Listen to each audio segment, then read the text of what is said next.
பாருங்க உறவுகள், இந்த இவ்வளவு எனக்கு பாருங்க இவ்வளவு காய் ஆஞ்சி இருக்கோம். இதில் வந்து கழிவு 2 காய் தான் எங்களுக்கு. எனக்கு வலிப்புள்ளாரு 2 காய் தான் கழிவு இந்த கத்தரிகளுக்கு. இப்போ பாருங்க இதை இப்போ சுகாதாரமான முறையில் எல்லாம் செய்யலாம். 2 காய் தானே போகுது. இப்போ எண்ணெய்க்கு அப்படியே அவங்களுக்கு வரப்போகுது. எண்ணெய்க்கு எவ்வளவு காசு போகும்?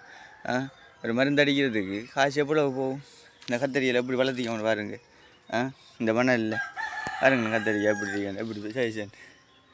இதில் பாருங்கள் ட்ரை பண்ணுங்க. சுகாதாரமாக பயிர்களை வளர்க்குறதுக்கு ட்ரை பண்ணுங்க. சும்மா ஒரு மருந்து அடியாதங்க, நோய் பிடிச்சிடும் பயந்து போய். நம்மளாம் இருக்குது சுகாதாரமாக ட்ரை பண்ணலாம். நீங்கள் ட்ரை பண்ணி பாருங்கள். மருந்தாக்காங்க கத்தரி தோட்டத்தை மருந்தாலே வளர்க்குறீங்க. அதெல்லாம் நிறைய நோய்கள் இப்போ பாருங்க. ஒரு பொது நலமாக நோய்கள் வராமல் தடுக்க பார்ப்போம். நம்மளால் ஏறும் பயிர் செய்கிற நமக்கு விளங்கும். அது அழகாக ட்ரை பண்ணுங்க. நன்றி.